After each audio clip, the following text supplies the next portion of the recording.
DW Africa Link. Imagine a world where you, not just your government, had the voice in the decisions that shape our planet. That's the bold vision behind a world parliament. And you know, it's not just a pipe dream. In my opinion, I don't think the world is ready for world parliament. I think we've had some other things in place like the UN and whatnot, and I know that they are working and is sort of effective, but to be really fair, it's not giving what it's supposed to give, for lack of better words. A groundbreaking global survey commissioned by Democracy Without Borders reveals that more people worldwide support a citizen-elected world parliament than oppose it. The strongest support, surprise, surprise, Nigeria and Sub Saharan Africa. So what's driving this momentum? That's what's coming up. I am Eddy Micah Jr., and this is Africa Link, the podcast connecting you to the stories that matter. Africa Link, every weekday here on DW. This poll on a world parliament was massive. Over 100,000 people across 100 countries, making it the largest survey ever conducted on this idea. Now, to dive deeper, I'm joined by Andreas Bummel, Executive Director of Democracy Without Borders, and DW's Olisa Chukwuma, reporting from Lagos, Nigeria. Hello and welcome to Africa Link, both of you. Andreas, first let me know what sparked Democracy Without Borders to launch such an ambitious global study. Thank you for having me today, Eddy. Well, yes, that's true. We conducted this survey. We had it conducted by Data, which is a global polling firm across 101 countries in the world, which cover 90% of the world's population. And my organization, Democracy Without Borders, has been promoting a more democratic global order for a long time. And as we see the world order crumbling in front of our eyes at this time, we were wondering what is public attitudes towards this vision that we've been promoting of a world parliament. So this was a great opportunity to get a snapshot of world public opinion. Right. And from your snapshot, what did you find out? Quite a lot of people, quite a large number of people want a world parliament. Is that right? Yes. The question was whether respondents would support or oppose the creation of a citizen-elected world parliament that handles global issues. And overall, Data surveyed 117,000 people in those 101 countries. So it was a pretty large survey. Online respondents, I have to add, to be precise. And we discovered in that survey that globally speaking, 40% of people, they tended to support the idea of this citizen-elected world parliament. 27% tended to oppose, and 33% they said they don't know, they are neutral, whether they support or oppose. And this is, I think, a very interesting result, because oftentimes it is said that people, they are discontent, they don't know what they want, they are discontent with democracy and all of that. But in fact, the survey actually shows that if the world was a country, a relative majority would want this country to establish a parliament. So we have 13 percentage points in favor, and that is a sizable majority, I would say. Sounds like quite a sizable majority, 40% in support of the World Parliament. One thing that also really stuck out to me, which is where I come to you, Olisa, is that Nigeria recorded some of the highest levels of support for a World Parliament. Olisa, why do you think that was the case? Well, Eddy, it's interesting because Nigeria is, we know it's Africa's most populated country. You go to cities like Lagos, it basically shows you like it's almost like a cultural heartbeat of Africa. It's also a place where people have felt extended decades of absence of governance, be it at the federal level, state level, especially the local government level, where people tell you that does it really exist? Because Nigeria operates a federal system, which is a local, state, and federal governments, but it's almost like if the local government do not exist, people only know their state governors and their president. So maybe that's, I think, speaking to a couple of people in Lagos about this, that's people gave that hint about, yes, it will give perhaps an avenue for more representation, more voices to be represented, because a lot of people here have not really felt governance, close to them, because the issues with power, issues with electricity, petrol, food, economy, these issues have been decades long. So especially for young people, an alternative will suffice, will do. So I think that's what's motivated them to favor this. Interesting. Thanks for sharing that, Olisa. But also, what I find is that the survey shows strong support among urban residents and lower income groups. Does that reflect what you're hearing in Abuja and other major cities? Absolutely.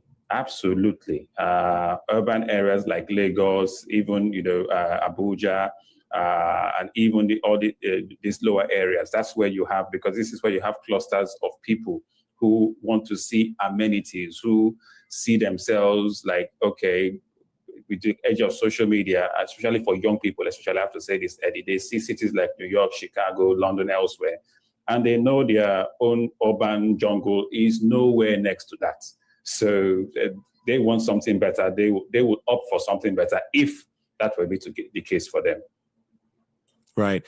So let's take a few steps back now, coming to you, Andreas, because you've talked about what led to this whole survey of finding out how many people will support World Parliament. What exactly do you mean by the World Parliament? How would it work? Well, World Parliament is a proposal that has been around for a long time, so it has matured also in the course of time, but still it is a complex issue that has to do with building what I would call a global constitutional order. And the starting point, I think, to understand it would be to see how the world is operated today, and that is through institutions like the UN that are really state-centric, which means we have governments represented there, and to be more precise, the executive branches of governments only. They come together, they negotiate treaties, they conclude agreements and all of that, but it's voluntary. International law is only very selectively enforced, if it's enforced at all.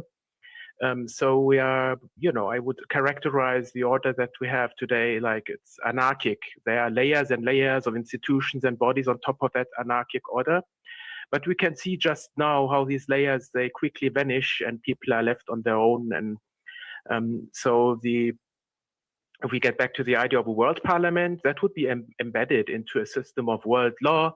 And the term parliament already indicates, obviously, that what we are talking about here is a legislative body that would be the source of such world law, and world law being norms and rules that are binding on nations, but also individuals and other actors. So this is a very different setup of what we experience in the realities of today. And there are many implications. I think the term world parliament, many understand it immediately, synonymously. We could talk of a global parliament.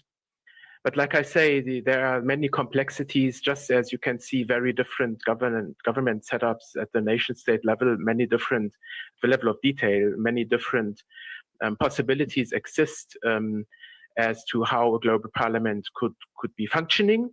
And we did not ask, such details in the survey. It was just this question: a citizen-elected world parliament to handle global issues.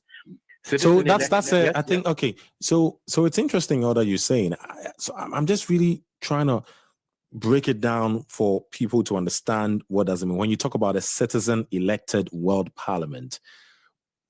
which citizens are going to be involved in the election process, and how would it really work that is different from the current global order or world system? Well, the idea is really that all of the world's people, which is quite everybody who is an adult, would be able to participate in democratic, free and fair democratic elections for this global parliamentary body, right? This is certainly the long-term vision. And if you look at the UN today, there's no such thing at all. What you got is the UN General Assembly, or if you wish, the Security Council and all of that. That are bodies where government appointed diplomats, they sit there, or the highest level politicians like heads of state and government and all that. So a world parliament would be a completely different kind of body. And of course, I mean, we know that there are like a third of the world's countries, if not more, today where there is no such thing like free and fair elections. So this is the visionary and challenging component of the idea of a world parliament, right? So in your view, the world parliament will be a better solution than what the UN offers, because you're clearly talking about challenges with the current world order or system, which was largely established after World War II. And you're saying that it's not working democratically as it should. So for my understanding so far, and correct me if I'm wrong, now a world parliament would mean that different countries would elect all those, voting age 18 years plus, would elect their parliamentarians, so to speak. So every country has its own parliamentarians, or different countries have their own parliamentarians representing that country, and then they help make decisions democratically for the world, basically. Am I right so far? Yes, that's correct. And I mean, the point here is, of course, which is one of the difference to today's UN, that you would have a broader spectrum of the people represented, right? Today, it's only the governments who, in the best case in democracies, represent the governing parties, the governing bloc coming out of the elections. And in the world parliament, you would have minorities and opposition right there at the global scale too represented. And one important point is also that those elected to this body democratically, their task would not only to be representing their local communities, but the world parliament would have to pursue in the best possible way the common good of humanity as a whole, right? So we would add a layer of global citizenship identity and perspective that is absolutely missing today at the UN. Olisa, we just got some extra education on exactly what the World Parliament is. Was it your sense when talking to people that they actually understand the concept of a World Parliament? Well, maybe not in that particular detail of that sense, but in terms of an alternative that people will represent, especially for the word minorities, because that was quite key for people when they thought about such a especially when you explain and you offer them such an alternative to what we have now with the current global structures as it is. So it wasn't far from it. It's just that again, just like Andreas pointed out, there was something about trying to look for the better human good, which is, according to many will say, the feelings or the lacking that we're having with the current United Nations global power structures that we have now. So if this alternative, can it really, for the average young Nigerian, can it really look out for the global human good? Because you look at the systems that we've had, both internationally and globally, in terms of cooperation and bodies, many people have doubts. Not just young people, even older people who try to think of an alternative, though they know that an alternative should suffice, especially when you look at what's going on right now in the world. People watched what happened in Davos and all the talks about Greenland and all that. So people know that something has to give, because the common human dignity is not being attended to right now. And the levels of which I would like to point out, Eddie, the levels of inequality in the world today is a cause for concern for young people, whether in Nigeria or in Kuala Lumpur or in Egypt or in, in Venezuela. The levels of inequality that is driving the world right now, and social media it's a big contributor, and it's also an exposure to such inequalities. We don't know where we're headed, but certainly for young people, an alternative will suffice. Would that be the World Parliament? Well, we'll just have to wait and see then. It's key what you're saying, because it almost sounds to me as many in Nigeria, for example, were in support because it was an alternative. Anything that is an alternative to the current structure, it seems they would hold on to. But what did they really explain is the problem with the current system, like the UN? Minorities, and they pointed out minorities, people not having voices. People don't have voice at all, whether it's from Nigeria or from other countries. They see what's happening around the world. They know what's happening around the world. They see sufferings and war and crisis and Gaza, and it's a generation of people that question that things aren't right. There is rules order-based system. It's supposed to protect people. Yet this same rules order-based system exposes other people to certain inequalities, that are far beyond human perception, human suffering and human degradation that's going on. So these are the kind of drivers that, make people entertain and welcome such alternatives like a world parliament or any other thing. Okay, so Nigerians are okay if President Tinubu joins the World Parliament then, right? Not necessarily. They wouldn't want to see the same old guard, so to speak. Okay, thank you, Olisa. Andreas, back to you. Olisa's sentiment seems to cut across Sub Saharan Africa, because the strongest support seems to have come from Sub Saharan Africa. Can you understand the reason behind that sort of regional enthusiasm for the World Parliament? Well, yes, I can understand it completely, although I have to say we did not ask respondents as to why they responded the way they did. So we have to speculate, and these are just plausible interpretations of the data we have. And the data is that, if we look at other surveys and assessments, we can see, and that's something that Olisa has hinted to already, that there are certain regions and countries that, let's say, they are better governed than others. Or vice versa, they are less, well governed than others. And unfortunately, we can see, like in the Sub-Saharan African region, there's lots of, discontent, dissatisfaction with public service delivery, with government and all that. So I think that has to do with it. But the interesting thing I would want to add is that in the survey, we can see patterns that run across all regions and all countries, in fact, and that is that younger age groups, they tend to be much more supportive. Females tend to be less, against the idea. We can see that, and that was surprising, that the higher the education, the less strong was the support. And so we can see that there's a tendency that those who appear to be more embedded into the current structures, they tend to support it less than others who might have lack of opportunities, who actually depend on public service delivery more than others and all of that. So that's interesting. And we can see this nationally, even in Europe.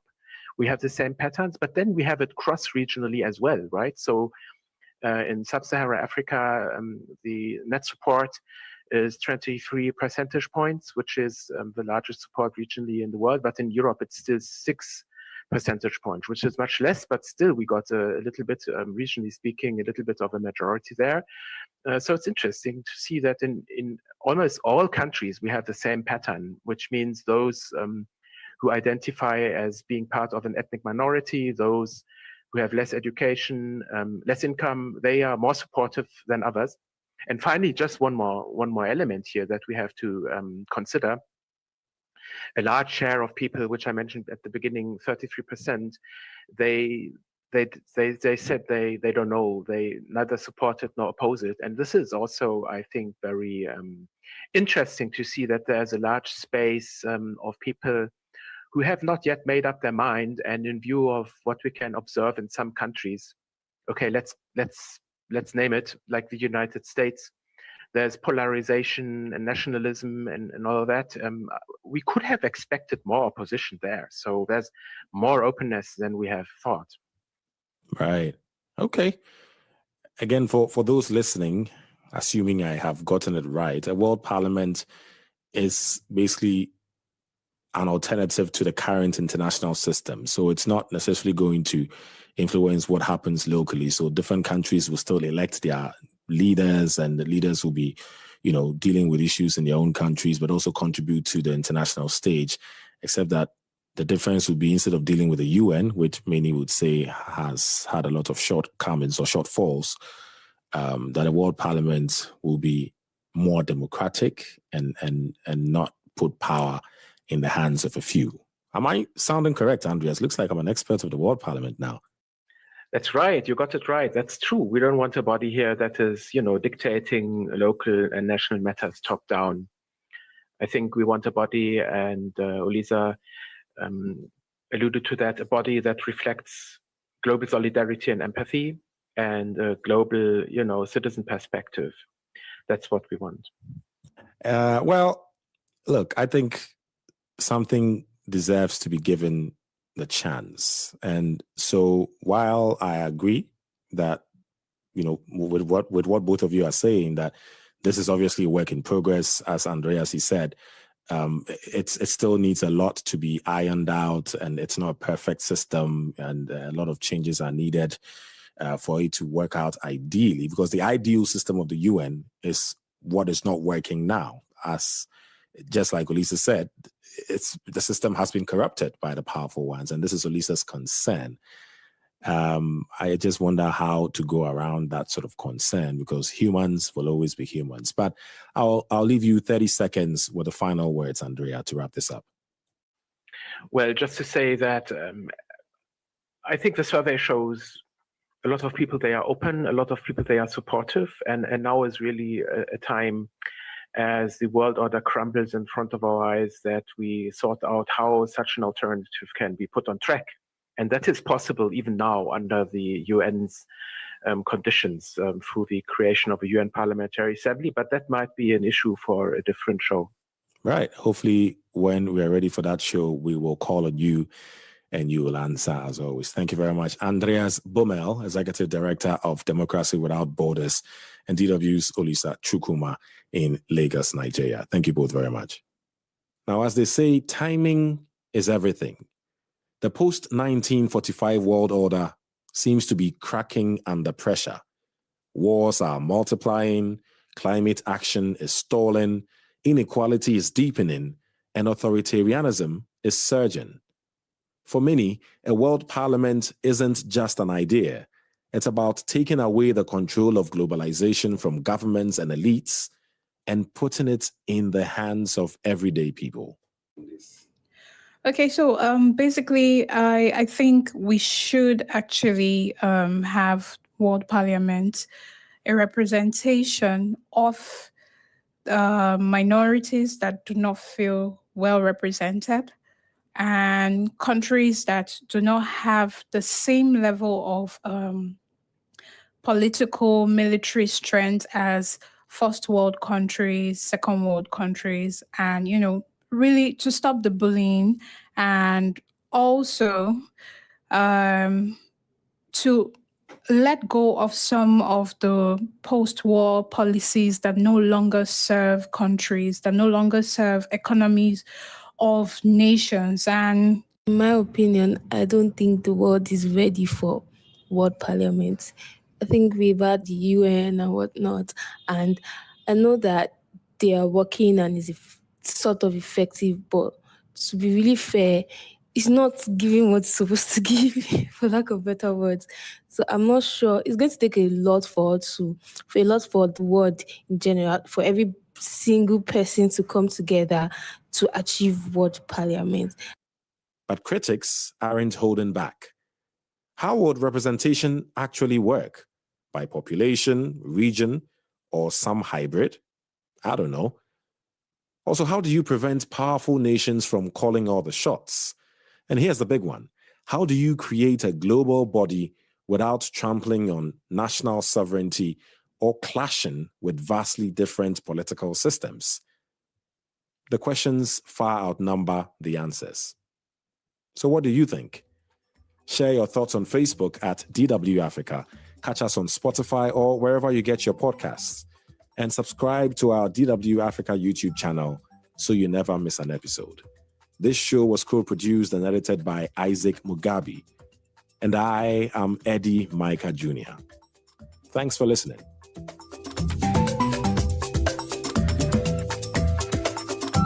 DW. Made for minds.